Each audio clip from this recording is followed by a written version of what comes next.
that's when I had realized, okay, I cannot start a new grade, teach in a new school, and continue the way that things were going. And I need to really sit down and figure out how I'm going to make this work. And so that's when I started to really reflect on what I had been doing, which was focusing on things that were outside of my control and just entering my prep time and my planning time without a plan.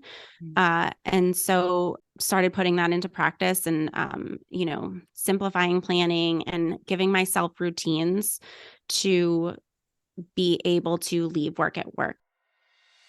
Hey there, I'm Amber Harper, former burned out teacher turned teacher burnout coach, dedicated to helping other teachers like you to grow through your burnout and take your next best steps toward what you want from your career in education and in life.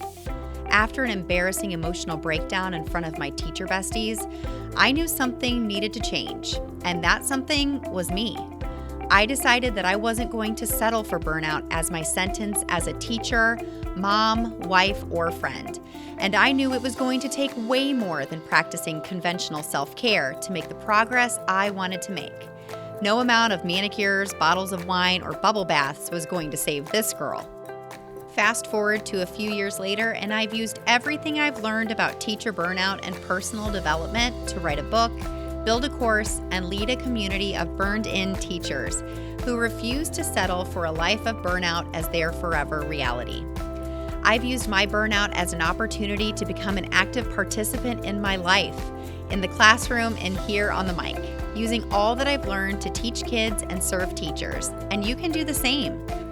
The Burned In Teacher podcast is one part burnout and all other parts action, inspiration, and support to help you grow through your burnout and live a happier, more fulfilled career and life. So take a deep breath, my friend, because you're about to take your next best step to becoming a burned in teacher. Let's dive in. Well, hey there, Burned In Teachers. Welcome to episode 170 of the Burned In Teacher podcast. I'm your host, Amber Harper, and hey, I have a question for you, and be honest. How many times have you sat down during your lunch? I eat lunch in my classroom, so I'm using myself as an example too. During your lunchtime or your planning and prep time, and you know that you have a crap ton of stuff to do, like your to-do list is so long. And you find yourself, instead of getting that to-do list done, just sitting and fretting or crying or staring off into the distance, thinking about how nice it would be if you didn't have to do all of those things. Show of hands? Yeah, I can't see you, but I really do see you. Okay, we've all been there. And that's why I decided to invite my guest today to come on to the podcast to talk to us about something different that we can do besides looking at that pile of papers or staring at our computer screen and doing nothing. You know, I'm all about doing something different for the sake of getting different results. And that's what my friend Stephanie Palovchik does. Stephanie is a productivity and planning coach for elementary teachers and the founder of Teaching Little Leaders. She's also a kindergarten teacher and the host of the Teacher Time podcast. Stephanie helps elementary teachers leave work at work with simple time management strategies and planning hacks that they didn't teach you in college. Lord knows that is so true.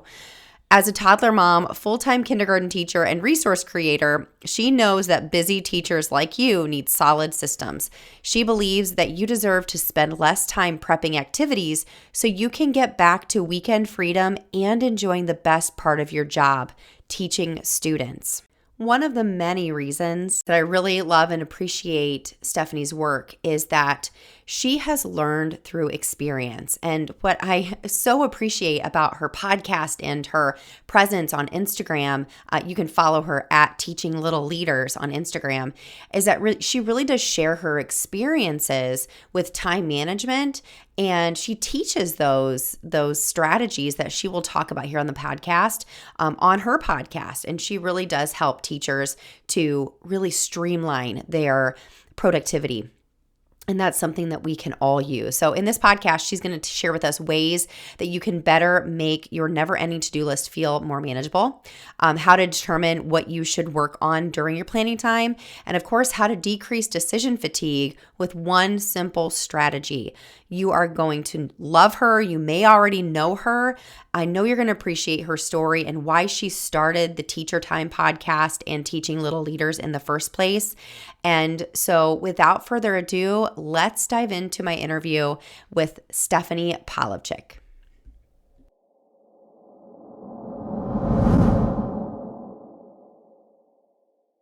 Well, hey, Stephanie, thank you so much for joining us on the Burn and Teacher podcast tonight.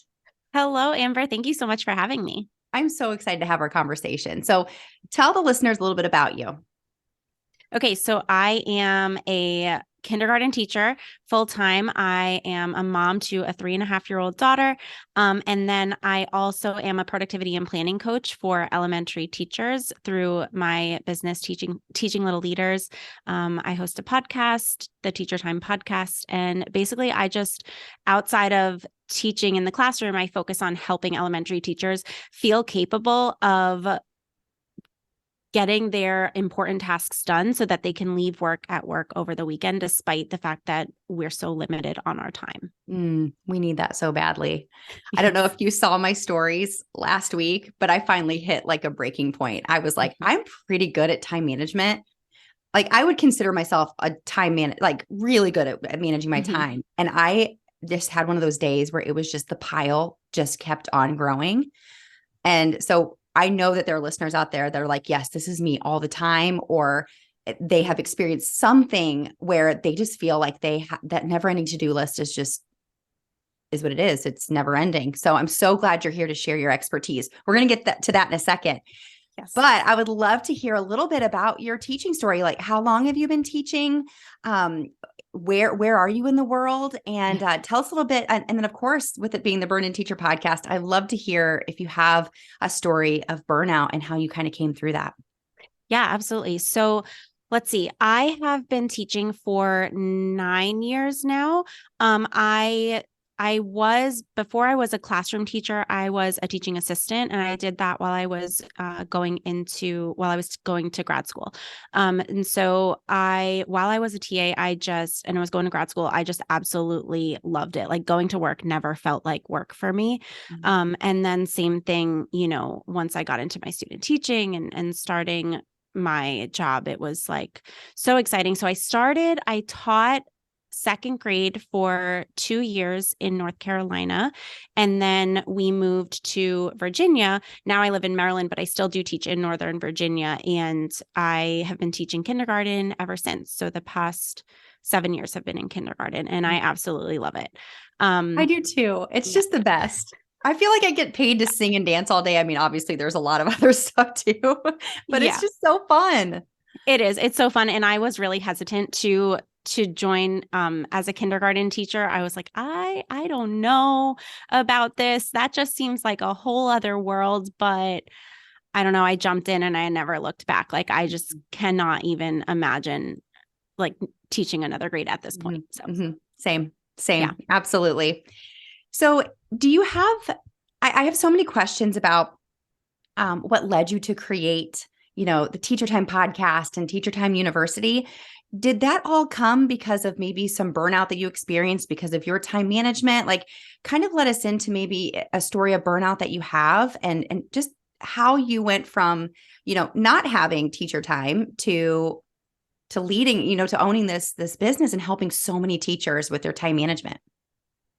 Yeah, like I shared, I was so excited to start teaching. It never felt like work. I was so excited about it. But I think I was so wrapped up in the teaching part that I kind of forgot about all of the back end stuff, the lesson planning, the systems, the organization, the grading. And I just jumped in and I was like, yeah, it's going to be great. Like I do have this like natural knack for working with kids, I think. And I've always been told that like I am able to build a good connection with them. That comes naturally to me. Mhm. And I just kind of was like, yeah, it's going to be great. That's all I need to do. And you forget almost about all of the other things, especially when like you have to do them all together. Like, yeah, in college, you're writing lesson plans and you're, you know, doing some prep work, but when you have to do it all together, and then there's other responsibilities as far as like parent communication and meetings and committees falling on your lap, it all just kind of piles on, kind of like you had said before, and so um when I actually got into the classroom, that's when things really fell apart, like on the back end. And it wasn't like overnight. It was just slowly but surely. I mean, I would sit in my classroom during my prep time whenever I did have one. And I would just kind of like have my head in my hands. I would feel really overwhelmed and defeated and just kind of like unsure of where to start, which would lead to then bringing work home with me and working all weekends. And, you do that enough and it starts to wear on you. So like, honestly, by the end of my first year, I felt like I was coming home crying like every day. Mhm. And then because it's not just the back end stuff too. You're like still as a first year teacher, really ironing out your classroom management Right. and things like that. I mean, Yeah. even 9 years in, still Mhm. always learning and working on that, right? We never stop learning, but Absolutely. especially in that first year, it's really overwhelming. And everybody just said, well, the first year is like that, that happens. But then I got into my second year and I still was struggling with managing everything on my never ending to-do list. And it led to like just not doing anything during my school day and then just bringing everything home and then inevitably having this like cycle. I call it the cycle of like overwhelm, because basically what happens is, you don't get everything done that you need to get done at school. So you bring work home with you, you're working over the weekend, and inevitably you have more to plan and prep once you get back to school, the next week. And it just kind of, you're constantly playing catch up and never feeling prepared and always feeling overwhelmed and defeated. Mhm. So Mhm. I Mhm. just kind of feel like I was experiencing that over and over and over again. And I felt like I just want to focus on teaching. That's what I want to do. All of this other stuff is so overwhelming to me. And eventually by the end of my second year, I was Googling what else can teachers do, because I truly was like, this is not possible. And I don't want to stay in a career where I feel like I have to just work all the time. Mm. Um, it Absolutely. it felt like it was hard to foresee a future where like I would have any kind of balance. And I know that's like a controversial word, but it just felt like my life would always be teaching and work. And as much as I love that, I didn't want to spend 24/7 Mm. working. Mhm. Um, so obviously I didn't end up leaving teaching. And I Right. did find my way out of that. And I think it took a lot of like reflecting and mindset shifts and making some changes, like just personally, inside and outside of work. We did move after that second year. And so we did realize that we were far away from family, and being closer to family was something that was going to bring us more happiness, more support. And so we did make a move. And I feel like doing that kind of gave me the kick to like, okay, this is like a fresh start and I need to figure this out. Otherwise, this really is not going to be sustainable. And so once I made that switch to teaching kindergarten, that's when I had realized, okay, I cannot start a new grade, teach in a new school, and continue the way that things were going. And I need to really sit down and figure out how I'm going to make this work. And so that's when I started to really reflect on what I had been doing, which was focusing on things that were outside of my control and just entering my prep time and my planning time without a plan. Mm. And so, you know, started putting that into practice and, simplifying planning and giving myself routines to be able to leave work at work. And then of course, some mindset shifts as well. I'm over here smiling ear to ear because you're speaking the burned in language. Like this is all about taking responsibility for yourself. This is about thinking about what's within your control. This is about shifting your mind and not becoming a victim of the career, right? Like you did all of the right things when it came to taking control of your time. Like no one is going to come and save Stephanie. Right. So you have to save yourself. And if something is important enough to you, you're going to find a way. So you started obviously doing tons of research. I love that you said you talked about reflecting and really building your self-awareness around, what was working, what wasn't working. And again, taking ownership of that. So you learned all these strategies, you did all this research. So what made you decide that, wow, like I want to teach other teachers how to do this, because it seems like you found freedom? Hey there, I'm interrupting this episode really quickly to tell you about my newest free workshop, How to Tackle Your Teacher Burnout in 30 Minutes.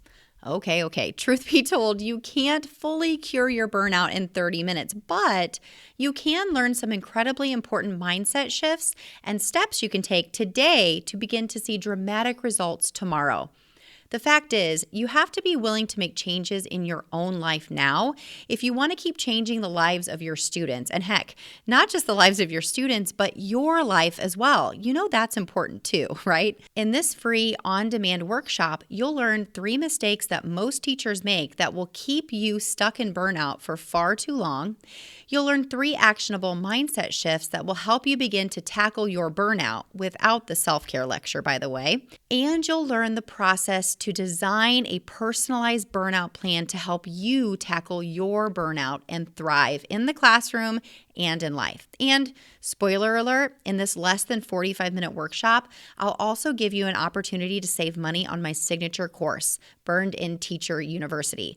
But I only offer this to teachers who are truly ready to make some big shifts in their lives, and it starts with this workshop.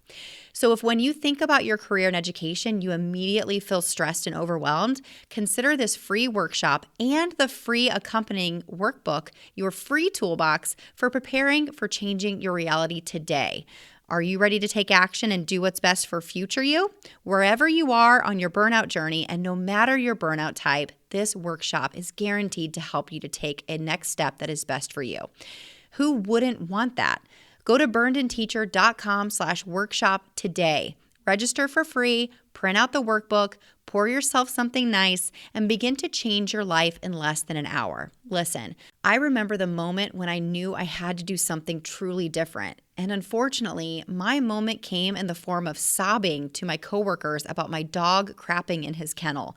There was nothing pretty about that moment, and I don't want that for you. So before you hit your rock bottom, and heck, even if you have, jump over to burnedinteacher.com/workshop today and do something truly different for your burnout. While your burnout isn't your fault, it is your responsibility to move through it. So let's do this together. I'll see you there. Now, back to the episode. So yeah, this is really funny. So I was doing that for a little while. And then I had my daughter in 2019. I returned to work after a little maternity leave. And I was totally exhausted, like that stage of parenting where you're in like that newborn, just past newborn. And so like the sleep, was horrendous. And I started thinking to myself, like I felt like a zombie going to work, but I started thinking to myself, man, this would be really stinking hard, like even harder if I didn't have systems in place to help to allow myself to stay on top of what I needed to do. Like I would literally be drowning and incapable of working if it wasn't for that. And I remember we were walking into a team meeting and I looked at my teammate and I said, I think I want to create a course that helps teachers know how to get their planning and prepping done during the week so that they can leave work at work, because like we need that. And she was like, that's a great idea. You should do that. And that was January 2020. And so then I opened the course 1 year later, and the podcast started that following April 2021. And I just haven't looked back. That's so fantastic. I love that story. And So similarly, I mean, that's where Burn In Teacher came from, is that I learned all these strategies of how I could take myself out of burnout. Mm-hmm. And when you learn something and you feel that freedom from that challenge that you were having, you know, that was really putting you into some really dark times, Mm-hmm. like the teacher in us really wants to share that. We want to Yeah. share what we've learned. Yeah. So thank you so much for sharing that story. It's really super. I get goosebumps when I hear people. I love a good transformation. That is my favorite Same. thing. So I brought you on here specifically because I know that especially this time of the year, Mm-hmm. when it's dark and it's cold and we are definitely deep into our school year, Mm-hmm. even someone who has strong time management habits can kind of lack that motivation and lose some of that discipline and maybe fall into some bad habits. Mm-hmm. So I would love for you to share some strategies on how some teachers can really take back their time. So I have a question for you. So my first question is, what are some ways that you can make, what are some ways that teachers can make that never ending to-do list that I hear about all the time? How Mm-hmm. can we make that never ending to-do list feel more manageable? Yeah. So I think the first thing, and this sounds so counterintuitive, but ditching your long to-do list for a more focused and limited to-do list that's prioritized on like based on importance. And so what I mean by that is, like, for example, on a personal example, when I was like in that state of overwhelm and burnout, I would look at this long, literally never ending to-do list, because you think you're done writing it and like you're like, oh yeah, like I still have, XYZ to do.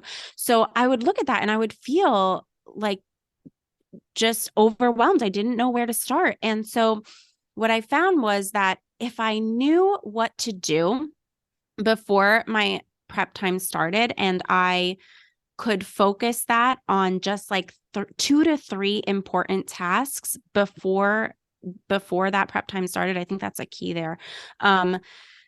It made it feel a lot more manageable. And it sounds silly because you're like, no, well, wouldn't I want to try to get like everything as much as I could crossed off of my list? But the honest truth is that we only have so much time, right?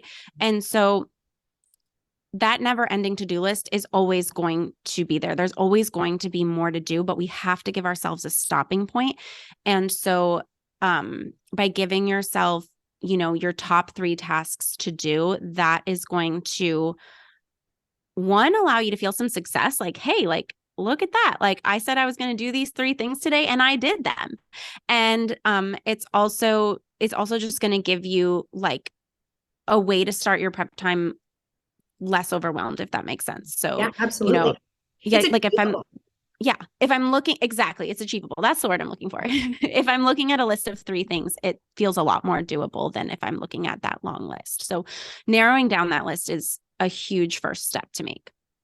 So how do you determine then what you should work on during your Yes. planning time? So that's the natural next question, right? Like, okay, so I have that list. Okay, you're telling me I should narrow it down to the top 3 things. Well, how do I know what to work on first? And we were just talking about this on a live class that I did recently. And the way that you do that is you have to ask yourself a couple of questions. So you have to ask yourself, what is urgent and what is important? So the way that I like to do this when I'm feeling stuck is I'll make that brain dump list, and then I will look at it and I'll ask myself, okay, what on here is urgent? And I'll put a little star next to that.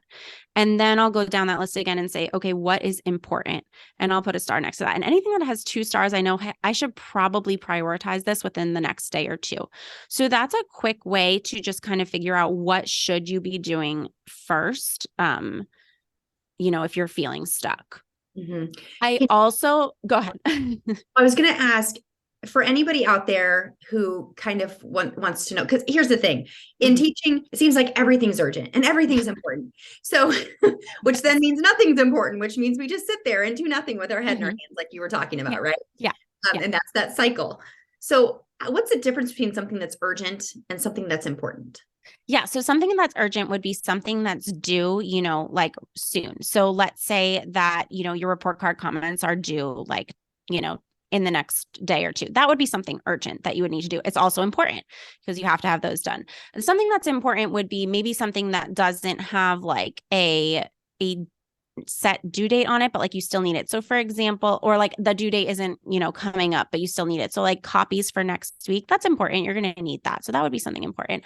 The other thing that I like to think about is what is going to help me move the needle forward in being able to leave work at work, right? And so like laminating a center activity, I I could really leave it. Like it'll be fine. I went my first 2 years without laminating a single activity because the laminator broke and they never fixed it. And so like it was fine. The kids did fine. So that would be an example of like something that is not going to move the needle forward in me being able to leave work at work over the weekend. But getting my lesson plans done and getting my copies made, that's going to make a difference. So I should make sure that those things are a priority.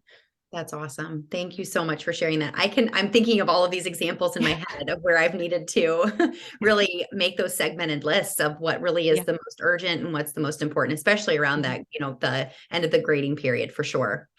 Yeah, totally. Here's a big one that I have for you. Decision fatigue. I love talking about this because it's so real. Like even down to like, I don't even want to pick out what I'm going to wear. I'm just going to, whatever I'm just going to close my eyes. Whatever I touch, I'm wearing it. So how do we decrease that? Like, what is your experience with that? And what do you suggest for that? Yeah. So decision fatigue, for anybody who isn't familiar, decision fatigue is what happens when you are making so many in the moment decisions that like your brain is just like, nope, enough. I can't do it anymore. And so it leads to either making like impulsive decisions or lack of action. And so not doing anything, which neither of those things are going to be helpful for you. So what I have found to be the most helpful thing, like the key to staying on top of it and being consistent, is pre-deciding what you're going to work on during your prep time. And I do this with something called a prep schedule. So that was one of the very first things that when I made that decision to make some changes, that was one of the very first things I made that I came up with. And all I did was I said to myself, it would be really great if I knew what I was going to do before I sat down for my prep time, because I'm spending so much time sitting here wondering what I should work on that I am running out of time, and it's wasting time and energy. And so all a prep schedule is just a schedule of what you're going to work on when throughout the week. And so you're basically like sitting down and pre-deciding it. And for the most part, it can stay the same every single week. You may have to make some adjustments during like the end of a grading period, right? To how you're going to apply that, or like a short week. But overall, if you can pre-decide what you're going to do, then you are taking away one more decision that you have to make during your prep time after you've been teaching kids all day, or, when you're totally exhausted. Decision fatigue. Decision fatigue, right. Yeah, that sounds so amazing. So all of these tools that you create, do you use them yourself, or are they so deeply ingrained that you just, how do they work for you? Yeah, so I do. So I always sit down and I make a prep schedule at the beginning of the year. And that has become so natural to me that I really just make it once and then I can think about it and I know, kind of how I'm going to adjust.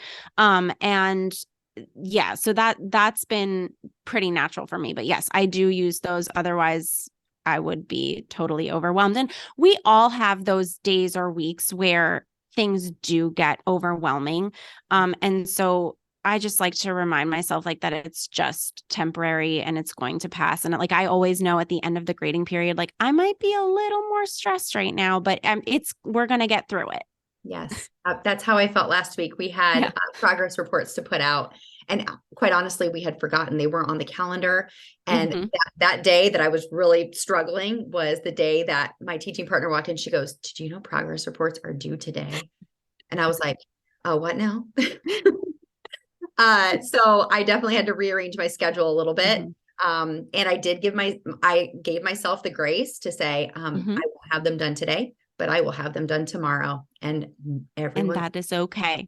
Yeah, it is okay. And I didn't get fired. So no, it all worked out. Like even the burned in teacher, even Stephanie, we have days where life happens, I think sometimes Yeah. that there can be that misunderstanding that like we have it all together and everything's perfect and we're never overwhelmed. And that's crazy because we're still human working with young humans in a school. So yeah, thank you. Thank you Yeah, for sharing that. absolutely.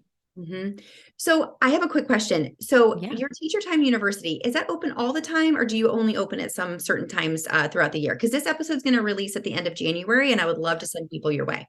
Yes. So I only open a couple times a year. So we won't be open when the episode airs. But I open always in the summer, and then usually once in the winter. Sometimes we'll do like a quick open in the fall. Kind of after that back to school rush has faded down. So, and I do that because the way that we run Teacher Time University is I stay with you for a 4-week like support group too as you go through. I mean, everybody gets access to the course for life, but it's just like a little teacher friend by your side as you go through. And if you have questions and just kind of helping you set up that prep schedule and things like that.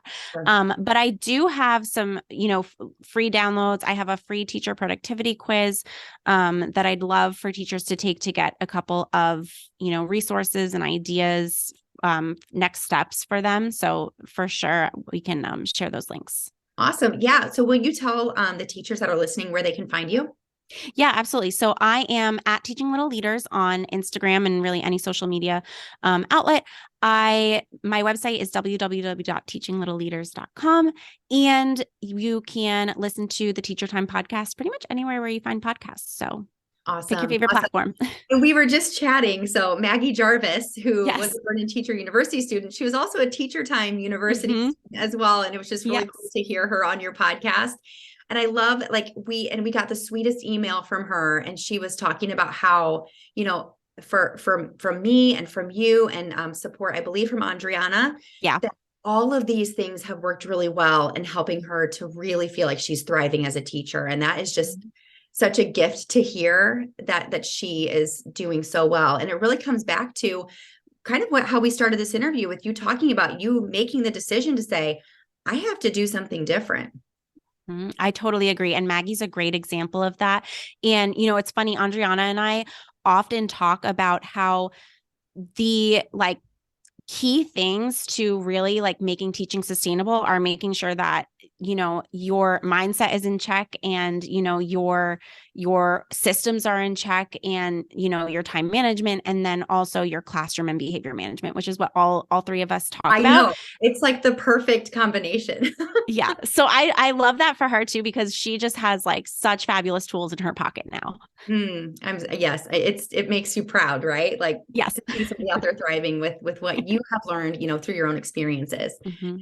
Well, Stephanie, it's been so nice to chat with you this evening. Is there anything else that you'd like to share with our listeners tonight before we sign off? I just want to say that, it's important to remember that you can be an effective teacher without working 24/7, and to just, remember to give yourself grace and keep it simple when things feel hard. So that's it. It all starts with that belief and that decision to do something different. Well, Stephanie, thank you so much for joining us today. I'm so excited for teachers to hear you tell your story and to hear your strategies. I know it's really going to help a lot of people. Thank you so much for having me, Amber. I've loved it. All right, my friends, take a deep breath because you just took another step to becoming a burned in teacher. Burn on, everyone. If you enjoyed today's podcast episode, you can head over to burnedinteacher.com, where you can access the entire vault of Burned In Teacher podcast episodes and more information about ways I want to help you go from burned out teacher to burned in human. If you enjoyed today's episode, I would be so grateful if you would head over to iTunes and leave a review and a rating about the Burned In Teacher podcast. Until next time, take a deep breath, because you just took another step to becoming a burned in teacher. Burn on.